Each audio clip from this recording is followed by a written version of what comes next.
Hey guys, and welcome to Wrestling Days. So, just finished watching Raw, and yeah, I really enjoyed it. I know it's not a fantastic episode. I know that there was nothing, earth shattering in there, but I was just really entertained. Didn't know what was going to happen. I thought some of the matches were really strong. That whole kind of Steph and Shane dynamic, I think, is really interesting. Certainly at the end, when she was looking at the picture and she was smiling, it kind of made me feel like she might actually be turning face, but then they could be doing all of this just to make us think that. I do think that's an interesting dynamic, and I do think that dynamic changes when Triple H re-enters the picture, which I thought might be this week, but that's obviously still to come. In fact, I think there's going to be quite a bit to come. We've obviously got Triple H coming back soon. There's going to be Seth Rollins coming back soon. I think Finn Balor gets called up not too far away. And you've got Randy Orton, who I'm hearing is back in around about July time. So, potentially 6-7 weeks or so. So I think that we're going to enter, and then obviously, before you know it, we'll be building towards SummerSlam. Which tends to be around about August time. So yeah, this is good again. I'm kind of into this. I'm sick of hearing about the new era. That's really starting to get on my nerves. I think they just need to let it play out. You haven't got to constantly keep saying this is a new era, new era, new era. Just do what you're doing. I thought the start of this week's show was slow. Showing the remains of Mitch, which that was a hard watch. That was hard to look at. But then Big Cass coming out was just bizarre. I don't know. I was going to say he's part of one of the most over teams, but they've only just got called up.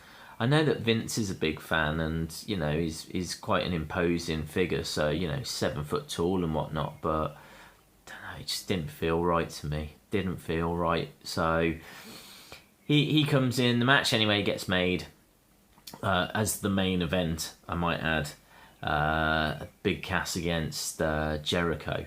And you knew that Ambrose was going to get involved. But nice little backstage segment where Steph's saying, "Don't you dare try and dictate to me, Chris, what decisions need to get made and whatnot." Because Chris is...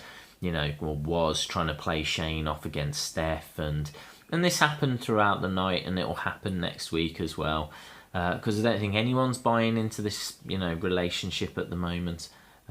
Ric Flair does it later as well, the other way round. He goes to Shane saying that Steph's made this decision that he can't be at ringside at Extreme Rules, and Shane actually agrees, and then he gets banned from ringside tonight as well at Raw. Which is a good little moment. So I thought the opening promo was a little bizarre, but it was entertaining. She just didn't know what was going to happen. Corbin against Ziggler again. A little disappointing as first match. I mean, the match itself was absolutely fine. Got no problems with the match. Corbin winning, I thought, was the right call, and I've got no problems with that either. But it's just, we've seen it, haven't we? I've seen it more than enough times now, and I'm quite happy to move on. I was thinking, though, I think it'd be brilliant for Ziggler to win Money in the Bank, because I just don't see him getting back to that title picture any other way. And I do like Money in the Bank winners to be people that can't get back to a title picture any other way. So another backstage segment, AJ and the Club is what they're being called now, which is really annoying. I don't like it. The Club. Can you really have a club with 3 people? It's just a trio. I'm not sure if it's a club. But yeah, they're calling themselves the Club. And they are obviously going up against Roman and the Usos tonight. It was an elimination match, which could be cool. It's a bit better than just another 6-man tag, isn't it? So I wasn't hating on the idea. I suppose the disappointment was that when it actually got to that match, they just whittled down one by one, and so it just became a straight match between Roman and AJ Styles. Didn't last long when it got down to that. There was a lot of out of ring kind of activity, and then DQ finish because Gallows and Anderson interfered. and so Roman won. You know, they're doing this whole teasing of, are they face, are they heel, will they use a chair, and all that kind of stuff. The one thing that really stood out, though, was that the crowd were behind Roman tonight. Not massively, not 100%, but more than what we've heard before. More than what we've heard before. Now, I don't know if that was getting piped in. I dare say you'll hear reports and there'll be news that that's what was happening. But I don't know. It felt like something was changing. And this crowd, anyway, seemed to be into Roman a hell of a lot more than what we've seen before. It said R-Truth against Fandango, and it was announced that Goldango is going up against Gorgeous Truth on SmackDown. Oh, just awful. Awful.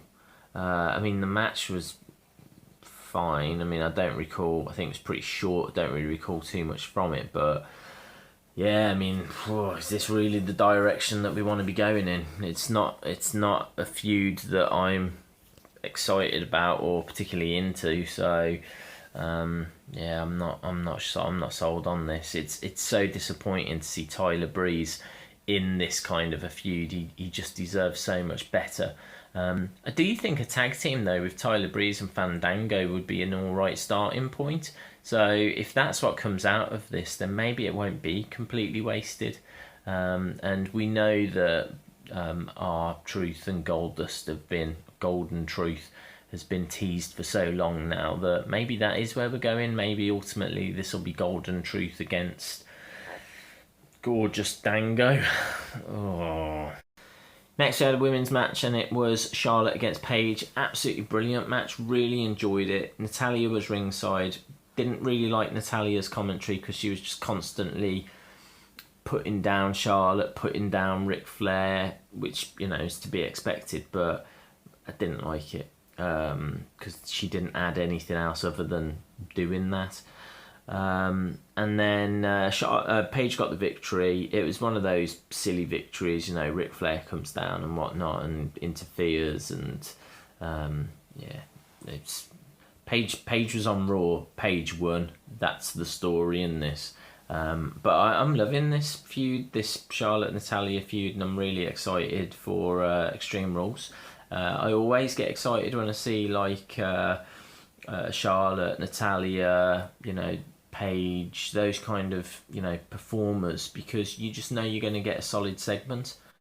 Talking of solid segments, next match was Sami against The Miz, and if Sami won, then he was going to be inserted into the triple threat and making it a fatal four-way for the IC title at Extreme Rules. Loved the fact there was something riding on this match, which, you know, I think they should do more of. And in fact, they do it again later on in this Raw, which, you know, brilliant. More of that, please. Sami gets the victory in a brilliant match, really enjoyable match, back and forth. I thought Miz hung with Sami really well. Thought Miz looked brutal at times. You know, there's a moment where Sami was outside clutching his face because it looked like he'd hit his face on the steps on the outside. So it was brutal, and it was really enjoyable. And that was straight after Charlotte Paige. So even though Raw starts off with that promo and it's a bit weird and it's a bit slow and there's a dip with the Fandango R-Truth, it was brilliant by this point. These two matches in particular, one after each other, really strong. Follow that up with one of my favourite moments of the night, and that's a backstage segment with Emma and Becky interview that's going on, and then out of absolute nowhere, Dana Brooke jumps Becky, and bang, you've got Dana Brooke on the main roster.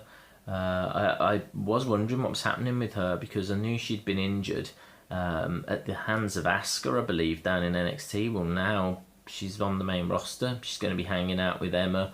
And it's, you know, wow, I just think just women's tag teams, they're just perfect women's tag team. You know, Tamina and Naomi, there's another perfect women's tag team. And, you know, you haven't even got to try.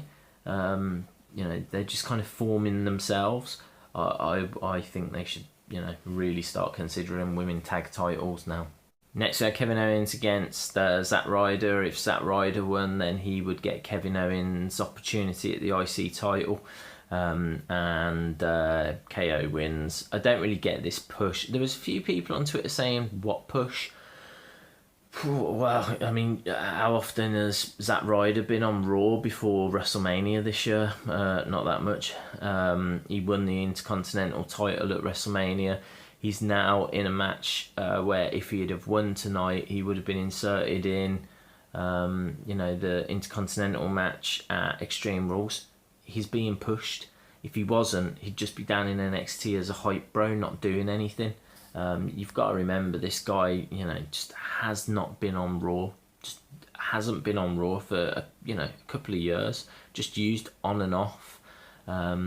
He's being pushed at the moment. There's no other way of putting it. They're investing airtime into Zack Ryder. They could be putting anyone in that position. Tyler Breeze could be in that position. They could be using Titus O'Neil in that position.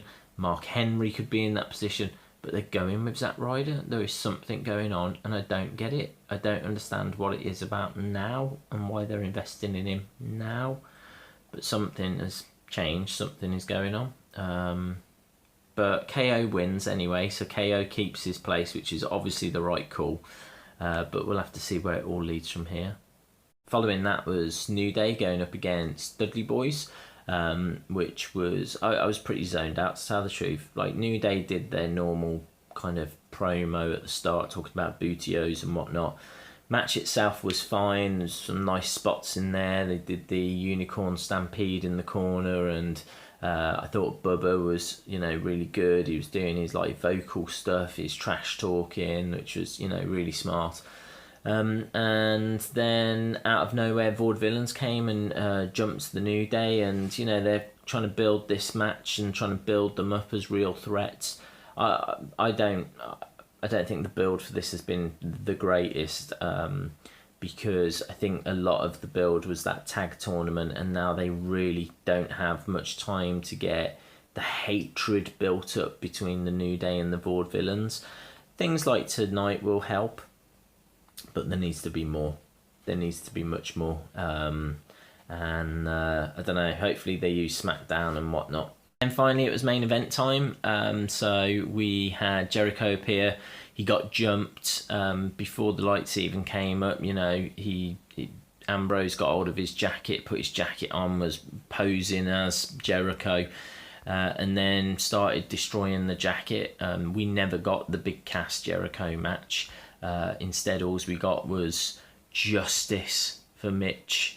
Jericho destroyed Mitch last week, and so this week Ambrose destroyed Jericho's jacket. Silly, yeah, bit pointless maybe, but I think they just looked at the social media from last week, saw the response that Mitch got, and just wanted to run with that, and I can't blame them for doing that, and it was all right. It was all right, seeing that jacket, which is a pretty iconic jacket, get ripped up and whatnot, was, yeah, it was all right. I did just tweet, it's a bit weird watching, one man destroy another man's jacket and that be kind of the punchline to the show. That was the ending of the show. You got to remember that we had AJ and Roman, the WWE champion and one of the best wrestlers in the world, kind of upper mid card, if you will, just so another man could destroy a man's jacket for the main event. It was a little bit like that this week, a little bit weird, but okay for it. I wouldn't want to watch too many episodes like this, but it was alright. I enjoyed it. It was a good Raw this week. Cool. Thanks a lot for watching. Don't forget you can follow me on Twitter at Wrestling Days UK, and if you haven't subscribed to the channel, it'd be brilliant if you did, because we've got loads more videos, Raw reviews and NXT reviews and so on. So wouldn't want you to miss out on any of those. Cool. Thanks a lot for watching, and hopefully I'll see you again next time. Bye for now.